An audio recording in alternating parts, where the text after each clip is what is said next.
That little app idea of yours is just a hobby, not a career, my mother said, passing the mashed potatoes to my sister. You need to grow up and get a real job like your brother. The dining room filled with knowing chuckles. I smiled and nodded, the way I always did. Let them laugh. The notification I'd received yesterday still burned in my mind.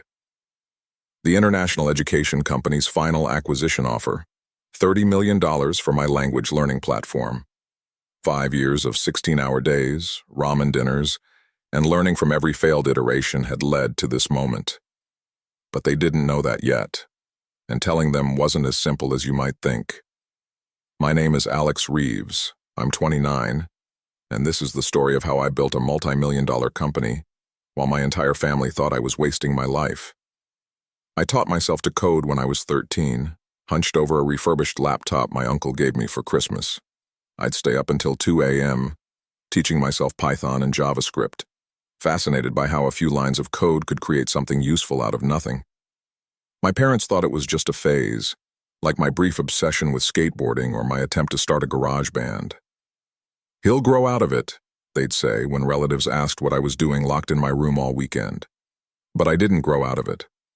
I graduated high school with honors, got a full scholarship to Westlake University, and majored in software engineering. Everyone expected me to follow the usual path: internship at a big tech company, entry-level developer position, slow climb up the corporate ladder. Instead, I left in my senior year when I identified a massive gap in language education technology. As a student who had struggled learning Mandarin, I realized the existing apps focused on vocabulary and grammar, but ignored conversational confidence, the real barrier to fluency. My dad didn't speak to me for 6 weeks. My mom cried. Rachel tried to mediate, but eventually stopped defending my choices at family gatherings. "I just don't understand why you'd throw away a degree," my dad had said when he finally started talking to me again. "Your grandfather worked 2 jobs his entire life so his kids could go to college."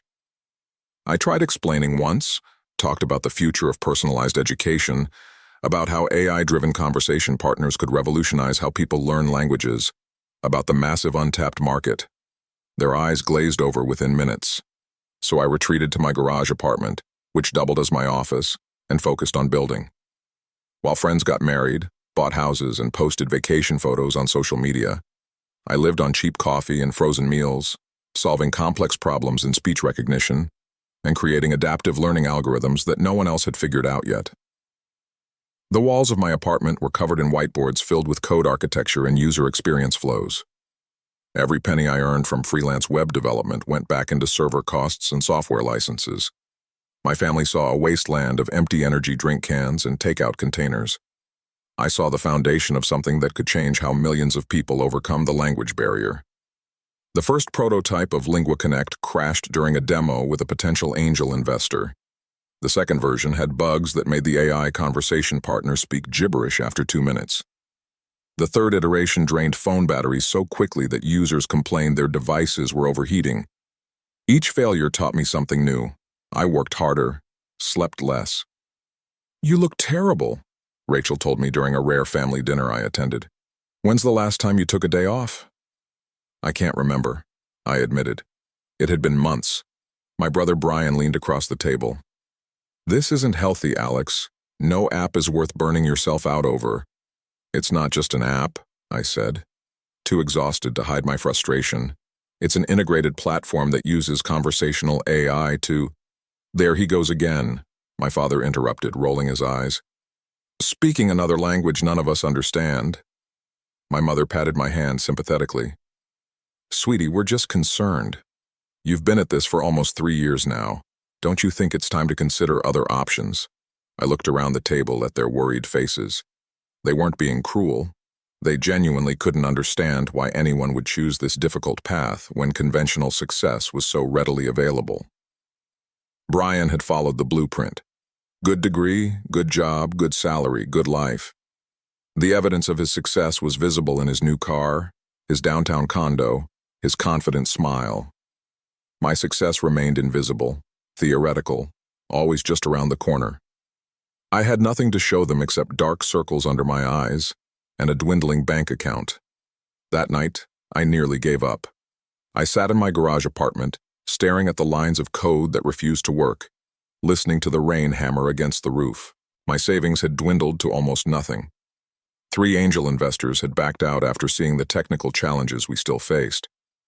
My 2 part-time developers had left for stable jobs at established companies. I was alone again, just me and a vision that seemed increasingly impossible to realize. I closed my laptop and walked to the window. Across the street, families were in their homes. Lights on, TVs flickering, normal lives unfolding in predictable patterns. For a moment, I longed for that simplicity. Then my phone chimed with a notification. A message from Yuki, a Japanese college student who had been using our beta version. "Your app helped me have my first real English conversation today. I wasn't scared to make mistakes. Thank you for building this." I pinned her message to my whiteboard, next to the handful of other grateful notes from early users. Then I opened my laptop again and got back to work. The first sign that things were changing came 10 months ago. I'd published a research paper on our adaptive conversation algorithm at an educational technology conference. 3 days later, my inbox was flooded with messages from educators, investors, and tech journalists. One of them, Maya from Horizon Ventures, asked for a meeting. "Your approach to language learning is revolutionary," she said over video call, her eyes bright with excitement. "The way you're using emotional response data to adapt conversations in real time, have you considered what this could be worth?" I hadn't.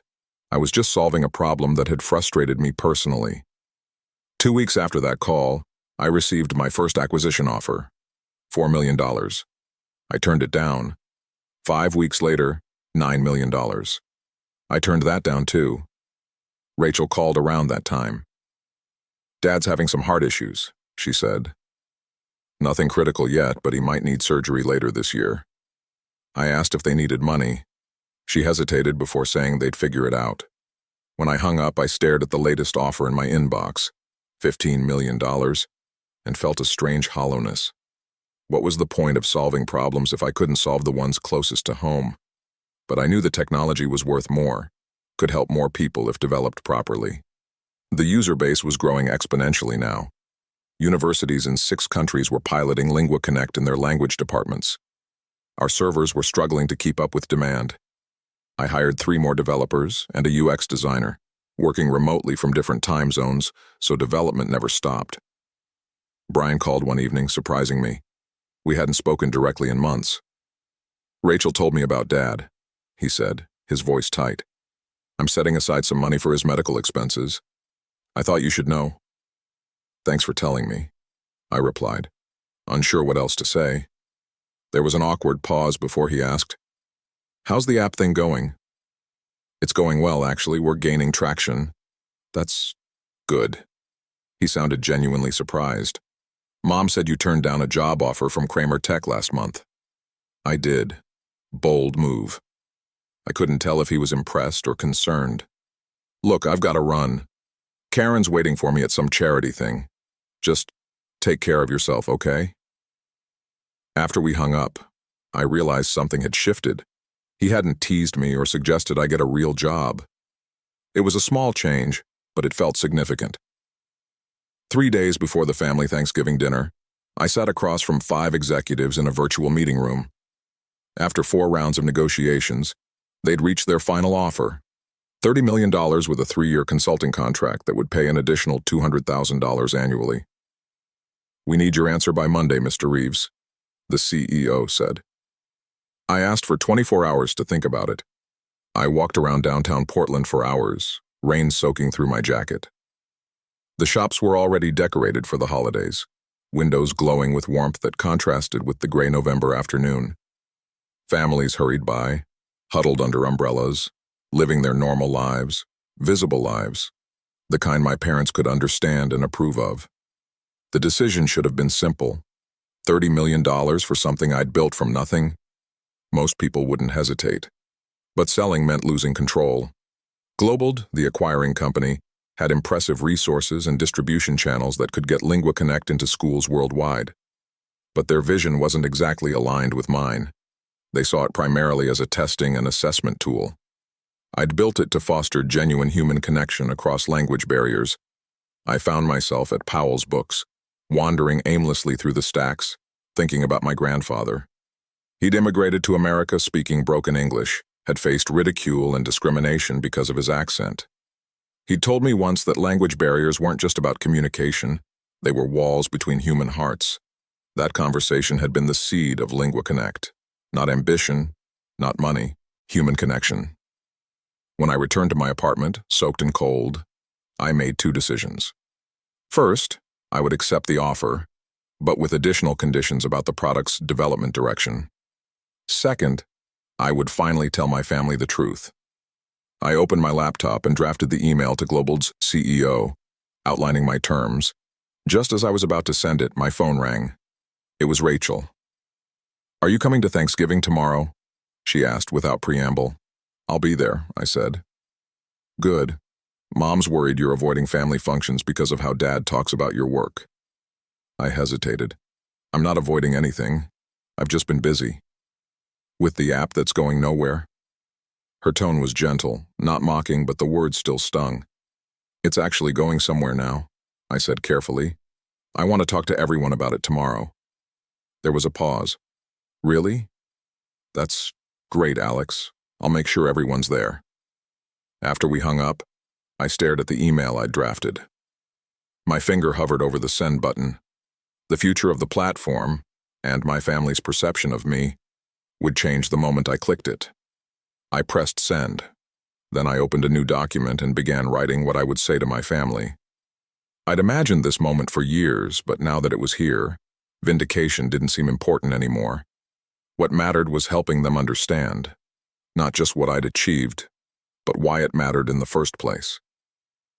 As the rain continued to drum against the windows, I thought about my dad's heart condition, about Brian's obvious stress despite his outward success, about my mom's quiet worry. Money couldn't fix everything, but maybe it could ease some burdens. Maybe it could buy time for understanding to grow. I closed the laptop and went to bed, sleeping soundly for the first time in months. Thanksgiving morning, I woke up to an email from Global's CEO. "Terms accepted. Contracts being finalized. Congratulations, Alex." Just like that, my net worth had jumped to 8 figures overnight. I should have felt elated. Instead, I felt strangely calm as I got ready to drive to my parents' house. On the way there, I called my old college roommate, Thomas, the only person who had consistently believed in Lingua Connect from the beginning. "It's official," I told him. "We closed the deal." His whoop of excitement made me smile. "I knew it, man, I knew it. So when are you buying the Tesla, or are you going straight for the Lamborghini?" "Neither," I said, surprising myself with the certainty in my voice. "I'm keeping my Honda for now." "What? Dude, you just sold your company for $30 million. You can afford any car you want." "That's not what matters to me right now," I said, realizing it was true only as the words left my mouth. Thomas was quiet for a moment. "Is this about your family? Are you going to do the big I told you so reveal today?" I thought about it as I waited at a red light. Rain streaked down my windshield, blurring the world outside into impressionistic smudges of color. For years, I'd fantasized about this moment. The look on my father's face when he realized his app tinkerer's son had built something worth millions, the sudden respect from Brian, the validation from my mother. But now that the moment had arrived, those fantasies felt hollow, even petty. "No," I said finally. "I'm going to tell them, but not to prove them wrong. That's not the point anymore." "Then what is the point?" I struggled to articulate what had shifted inside me. I built Lingua Connect because I believed technology could help people connect across language barriers. I believed in the mission. If I make this about proving my family wrong, I'm betraying that mission. It becomes about ego instead of purpose. "That's surprisingly mature," Tomas said. "But they did give you a lot of grief over the years." "They did," I agreed. "But they were worried, not malicious. They couldn't see what I saw. That's not their fault." As I pulled into my parents' driveway, I noticed my dad outside, trying to hang Christmas lights despite the drizzling rain. His movements were slow, cautious, a reminder of the heart condition Rachel had mentioned. He didn't notice me right away, focused as he was on securing a string of colorful bulbs to the gutter. Watching him, I realized my success wasn't just about vindication anymore. It was an opportunity to ease burdens. My father's medical bills, my mother's constant worry, even Brian's stress over supporting his growing family and helping our parents. This revelation hit me with unexpected force. The most meaningful thing I could do with my success wasn't to prove anyone wrong, but to care for the people who had cared for me, even when they didn't understand me. I got out of the car, feeling the cool rain on my face, and walked toward my father. "Need a hand with those lights, Dad?" Thanksgiving dinner was surprisingly pleasant. I helped my mother in the kitchen while my father and Brian watched football. Rachel arrived with her husband Greg and their daughter Sophia. The conversation stayed light, focused on Sophia's school achievements and Brian's latest project at work. No one asked about Lingua Connect. I didn't bring it up. As we gathered around the table, my father raised his glass for the annual toast. "To family," he said, his voice a little rougher than I remembered. "And to health," he added, with a self-conscious tap to his chest. I watched him throughout dinner, noticing how he pushed his food around more than he ate it, how he seemed to tire easily. When Rachel mentioned his upcoming medical tests, he quickly changed the subject. That night, I met with Eliza Chen, a financial advisor who specialized in sudden wealth management. "Most people in your position want to make a splash," she said, reviewing the numbers on her tablet. "Buy a penthouse, splurge on luxury cars, show everyone they've made it." "That's not me," I replied. "No," she smiled. "I can see that." Together, we set up several anonymous charitable funds and family assistance programs. I kept my garage apartment, my used Honda, and my regular routine. The only change was the knowledge that my family would never need to worry about money again. They just wouldn't know I was behind it.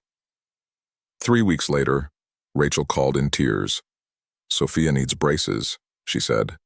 "Dad's heart surgery is scheduled for January. Our insurance isn't covering everything, and Greg just found out his company is downsizing. I don't know what to do, Alex." "I might be able to help a little," I offered, already knowing I'd cover everything. "Thanks, but..." She hesitated. "Dad doesn't want charity, especially from you. He thinks you need to focus on getting a steady job instead of your app thing." That stung more than I expected. "What did you tell him?" "I wouldn't ask you," she admitted. "I'm only calling because I'm desperate." After we hung up, I sat with that conversation for a long time. My own father would rather struggle than accept help from me because he thought I was failing. The irony was almost too much. The next day, Rachel called again, confused and excited. "You won't believe this," she said. "Some healthcare foundation called about a community grant for families with cardiac needs. They're covering Dad's entire surgery and follow-up care." "That's amazing," I said, knowing the foundation had been created yesterday with a single anonymous donor, me. And get this, Sophia got selected for a full orthodontic scholarship through her school. They said someone endowed it specifically for kids in her grade. "Sounds like your luck is turning around." Rachel paused. "It's weird, right? All this happening at once." "Sometimes good things just happen," I said. 2 days later, my phone lit up with a text from Brian. "Dude, did you hear about the educational fund?" My parents' mortgage had been a burden for years. My father had refinanced twice to help pay for our college educations. "What about it?" I texted back. "Someone paid off the remaining balance. Anonymous donation. Mom's freaking out." I smiled as I typed, "That's great news." When I attended the small family gathering to celebrate my father's successful surgery, I watched him give a tearful toast about guardian angels and second chances. Everyone was buzzing with theories about their mysterious benefactor. "Maybe it's Greg's company doing some PR," my aunt suggested. Greg shook his head. "Wish I could take credit." "Could be one of those tech billionaires doing random acts of kindness," Brian offered. My father looked at me across the table. "Definitely not Alex's app money." He laughed, but there was less bite to it this time. I raised my glass along with everyone else and said nothing. 3 months after the acquisition, I received a call from Maya at Horizon Ventures. "They're integrating your platform faster than anticipated," she said. "The initial user metrics exceed projections. Your earnout bonus just doubled." Just like that, My net worth jumped again. The initial $30 million was now closer to $36 million. I thanked her and hung up, then sat staring at the plain white walls of my unchanged apartment. That evening, my mother called to invite me to dinner. "It's been too long since you came over," she said, "and your father has something he wants to talk to you about." When I arrived at my childhood home, the atmosphere felt strangely tense. My mother had made my favorite lasagna, and my father had opened a bottle of wine he usually saved for special occasions. We made small talk through dinner, about the weather, about Sophia's school play, about the neighbor's new dog. My father waited until after dessert to bring up what was on his mind. "I've been thinking," he said, fidgeting with his napkin. "You've been working on this app thing for years now. Maybe there's more to it than I thought." I set down my coffee cup. "What changed your mind?" "I've been reading up on it," he admitted, surprising me. "After all these coincidences happening to our family, I started wondering if maybe there are things at work I don't understand." My mother nodded. "Your father thinks technology might be one of those forces, that maybe we've been too quick to dismiss what you do." I felt a lump forming in my throat. "Is that right?" "I still don't understand it," my father said. "But I'd like to, if you're willing to explain it again." For the next hour, I walked them through the basics of language learning technology, adaptive algorithms, and conversational AI. My father asked surprisingly thoughtful questions. My mother took notes. It was the most interest they'd ever shown in my work. As I was leaving, my father walked me to my car. "Son, I've been hard on you," he said quietly. "I worried you were throwing your life away. But these past few months have made me think about what's really important. It's not what job you have or how much money you make. It's being true to yourself." I nodded, unable to speak. "Whatever happens with this app business, I want you to know I'm proud of you for sticking to what you believe in. That takes guts." As I drove home, I realized something unexpected had happened. In trying to help my family without showing off my success, I'd inadvertently given my father something more valuable than money. I'd given him the chance to come to terms with who I was on his own.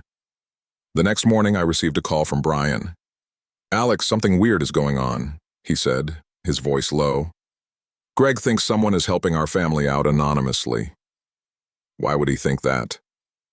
"Too many coincidences. The medical fund, Sophia's braces, the mortgage. Now he just got offered a partnership at a new firm with better pay out of nowhere. Someone's pulling strings." I kept my voice neutral. "Maybe your luck really has changed."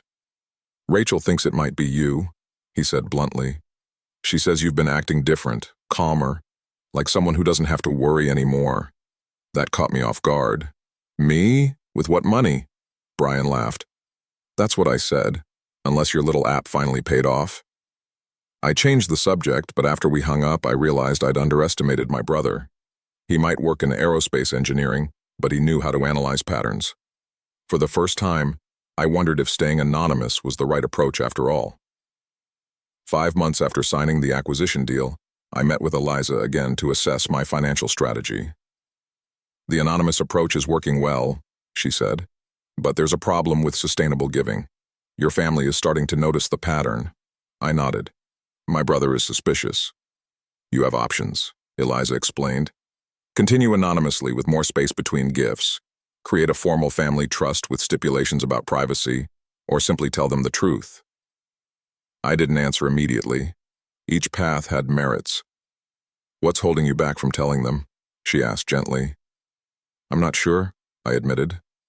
"At first I didn't want to rub it in their faces. Now I think I'm afraid it might change everything." "Money often does," she agreed. After careful consideration, I decided on a middle path. I would create a family trust, but reveal my role gradually, starting with the one person I trusted most to handle the information responsibly. The next day, I invited Rachel to meet me at a coffee shop downtown. "You're scaring me," she said when she arrived. "You never asked to meet like this." I slid a folder across the table. "I need you to look at this."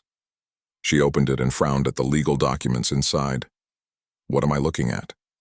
"It's a trust fund for Sophia's education, fully funded." Rachel's eyes widened as she flipped through the pages.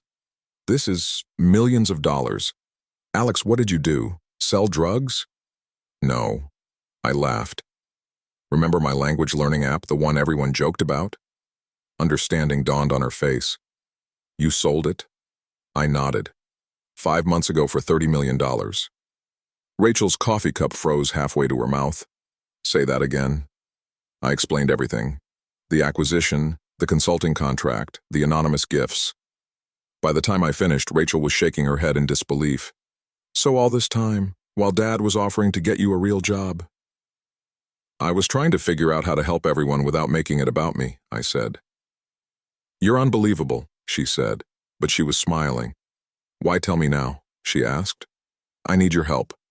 I'm setting up a larger family trust, but I don't want to announce it like some grand gesture. I'd rather everyone understand what the technology is for and where it came from before they know how much there is. Rachel reached across the table and squeezed my hand.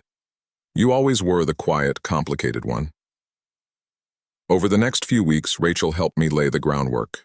She casually mentioned articles about educational technology success stories to our parents. She asked Brian to explain AI at dinner one night, giving me an opportunity to add insights that made my father look at me differently. We arranged a family financial planning session under the pretense of discussing my father's retirement. I brought in an advisor, not Eliza, but someone who could speak generally about trusts and estate planning. The pieces were falling into place. My family was slowly beginning to see educational technology as legitimate, and me as someone who might actually know what he was talking about. The final phase of my plan came together when Rachel mentioned that Sophia's elementary school was hosting a career day. Would you come speak about being a developer? She asked, giving me a meaningful look. It was the perfect opportunity. Career day at Sophia's school fell exactly 6 months after I'd signed the acquisition deal. Rachel had arranged for my parents to attend to support Sophia. Brian came too, curious about what I might say. I stood before a classroom of third graders and their parents and began simply. 5 years ago, I quit my engineering internship to work on something nobody in my family understood. They thought I was making a mistake. I glanced at my parents. They worried about me. The students looked bored, but the adults were listening. I was developing a language learning platform, a way to help people connect across barriers. Most days, I wasn't sure if it would work. I ate a lot of ramen. I missed family events to debug code. People made jokes about my little app. A few kids snickered. I smiled. 6 months ago, I sold my company for $30 million. The room went completely silent. I saw my father's jaw drop. My mother's hand flew to her mouth. Brian's eyes widened in shock. But that's not the important part of the story, I continued. The important part is that success doesn't always look the way people expect. Sometimes the person in the old Honda and the same clothes they've worn for years is building something revolutionary. I finished my presentation by announcing a technology grant for the school, funded by me, to ensure every student had access to a computer and coding classes if they wanted them. When I stepped down from the podium, Sophia ran up and hugged me. That was awesome, Uncle Alex. My parents approached slowly, as if in a daze. $30 million? My father said quietly. Son, is that true? Actually, it's closer to $36 million now with the earn-out bonuses, I replied. My mother started crying. My father looked like he might too. The medical fund, he said. Sophia's braces. Our mortgage. I nodded.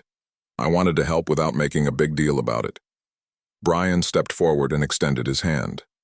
I knew something was up. Didn't guess it was this big.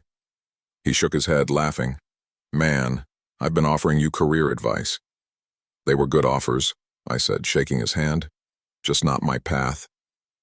My father stood there, struggling to find words. Why didn't you tell us? At first, I wanted to prove everyone wrong, I admitted. But then I realized what mattered wasn't proving anyone wrong. It was making sure the people I care about were taken care of. My mother wiped tears from her eyes. All this time, we thought. I know, I said gently. The classroom had emptied except for our family. My father looked around at the brightly colored educational posters and student artwork on the walls, then back at me. I don't know what to say, Alex. I'm proud of you, and I'm sorry I didn't. It's okay, Dad, I interrupted. You couldn't have known. No, he agreed, but I could have trusted you more. 2 weeks after career day, I helped my parents move into their new house, a single-story home with wide doorways and no stairs to challenge my father's recovery. I'd bought it through the family trust with their full knowledge this time. Still don't understand exactly what your technology does, my father said as we unpacked boxes in his new study. But I'm trying to learn. That's all I ever wanted, I told him. He paused, a box of old fishing gear in his hands. I'm sorry I didn't see what you were building. You couldn't have known. No, he agreed, but I could have trusted you more. Later that evening, the whole family gathered for dinner on the back patio. Brian was talking excitedly about the coding boot camp he'd signed up for. Never too late to learn new skills, he said. Alex is helping me understand the fundamentals. Who knows, maybe I can contribute to the next version of Lingua Connect. Rachel had reduced her accounting hours to start a nonprofit with seed funding from me. She was already helping other families navigate financial challenges. We're partnering with 3 local schools to provide emergency funds, she explained to my mother. No family should have to choose between medical care and keeping the lights on. Sophia was showing my father how to use Lingua Connect on a tablet, patiently guiding him through a beginner Spanish lesson. See, Grandpa? The app listens to you and helps you say it right. As I watched them, I realized something had shifted fundamentally. The money had changed our circumstances, yes, but what had really transformed was something deeper. A newfound respect not just for what I'd accomplished, but for different paths to success. I slipped away from the table for a moment and walked to the edge of the yard. The sun was setting over Portland, painting the sky in deep blues and purples. My phone buzzed with an email from Global's CEO. Lingua Connect had just launched in 200 new schools across 4 countries. User engagement was exceeding all projections. I put the phone back in my pocket without replying. It could wait until tomorrow. Everything okay? My father had followed me out. Just enjoying the moment, I said. He nodded, understanding in his eyes that hadn't been there before. Your grandfather would have been proud, you know. Not of the money, of the perseverance. I learned that from you, I told him honestly. He put his arm around my shoulders, a gesture that would have felt awkward months ago but now seemed natural. Come on back to the table, he said. Your mother wants to know if she should invest in AI startups next. I laughed and followed him back to the family I'd always had, but who could finally see me? 1 year after the revelation of my success, my life had changed in ways I couldn't have imagined, not because of the money, but because of what it enabled. The Portland Innovation Hub was now a reality, occupying a renovated warehouse in a formerly neglected part of town. We'd funded 15 startups already, focusing on founders with promising ideas but limited access to traditional venture capital. My experience had taught me that breakthrough innovation often comes from unexpected places, from people who don't fit the standard mold. On a cool Saturday morning, I stood in the hub's central gathering space, watching my father lead a workshop on resilience and entrepreneurship. Since his recovery, he'd discovered a passion for mentoring young founders. His decades of experience in traditional industries gave him insights that complemented my technical knowledge perfectly. Failure isn't the opposite of success, he was telling the group. It's part of the journey. Hearing those words from him, the same father who had once feared failure so much that he couldn't support my unconventional path, filled me with quiet joy. My mother had surprised everyone by becoming the hub's community outreach coordinator. Her natural ability to connect with people, paired with her newfound understanding of technology's potential, made her extraordinarily effective at building bridges between our startups and local communities. Brian had left his aerospace job to join the hub's engineering team. More satisfying to build something from scratch, he'd explained. The brothers who had once barely spoken now spent hours debating technical solutions and possibility thinking. Rachel's nonprofit had grown to serve families across 3 states, with plans for nationwide expansion. Sophia, now in middle school, had started a coding club for girls. As for me, I still lived in my garage apartment, though I'd finally upgraded my furniture and invested in a decent coffee machine. Lingua Connect was now being used in schools across 40 countries, helping millions of people find their voice in new languages. The earn-out payments had stopped flowing in, but I hardly noticed. The money had never been the point. That evening, we gathered at my parents' house for a family dinner. As we sat around the table, passing dishes and sharing stories, I was struck by how natural it felt now, how the barriers I'd once perceived as insurmountable had dissolved. "I want to make a toast," my father said, raising his glass. "To Alex, who taught us all that success isn't what it looks like from the outside." I shook my head. "To all of us," I countered, "for learning to see differently." Later, as the evening wound down, Rachel found me on the back porch.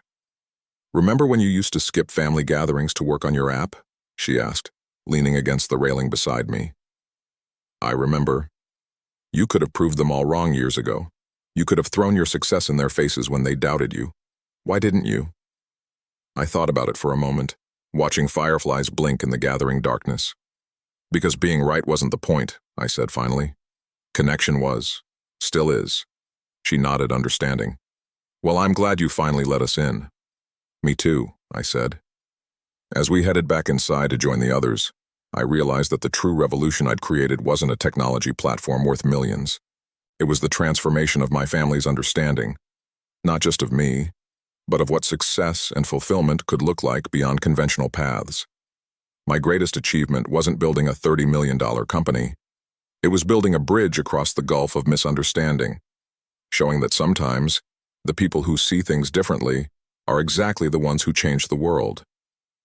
And that lesson, I knew, would outlast any app, any acquisition, any bank balance. It was the legacy I was most proud to leave.